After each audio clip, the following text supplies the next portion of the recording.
சிவகங்கையில் இரு தரப்பினர் இடையே ஏற்பட்ட மோதலின் போது 2 பேரை அரிவாளால் வெட்டிய சம்பவத்தால் பதற்றம் நிலவுகிறது. இந்திராநகர் கிராமத்தில் தண்ணீர் பற்றாக்குறை நிலவும் சூழலில் கண்மாயில் இருந்து விவசாய நிலங்களுக்கு மோட்டார் வைத்து தண்ணீர் பாய்ச்சியதாக கூறப்படுகிறது. இந்த நிலையில் கிராமத்தின் கட்டுப்பாட்டை மீறி ராஜா என்பவர் தூவாங்கல் கிராமத்தைச் சேர்ந்த சின்ன கருப்பவன் என்பவரிடம் இருந்து மோட்டார் வாங்கி தனது நிலத்திற்கு நீர் பாய்ச்சியதாக கூறப்படுகிறது. இதனால் ஆத்திரமடைந்த கிராம மக்கள் ராசா மற்றும் சின்ன கருப்பன் மீது நடவடிக்கை எடுக்க கோரி போலீசில் புகார் அளித்து சாலை மறியலில் ஈடுபட்டனர்.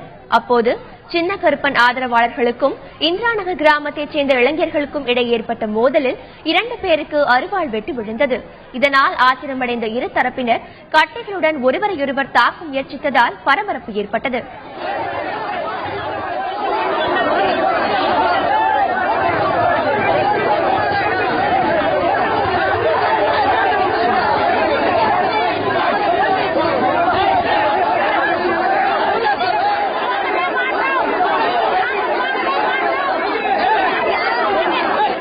கிராம அடிப்படையில விவசாயம் பண்ணிருக்காங்க. ஒரு 6-7 தண்ணி தேவைப்பட்டுச்சு. விவசாயம் அவ்வளவுதான் பண்ணாங்க.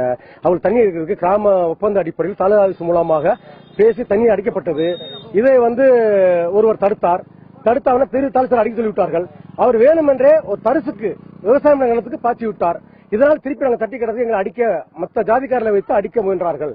இதனால் பசுமறியல் ஆர்ப்பாட்டம் நடைபெற்றது. தகவல் அறிந்து வந்த போலீசார் கிராம மக்களை தடுத்து அசம்பாவித சம்பவம் நிகழாமல் தடுத்தனர். இந்த சம்பவத்தால் அந்த பகுதியில் சிறிது நேரம் பரபரப்பு ஏற்பட்டது.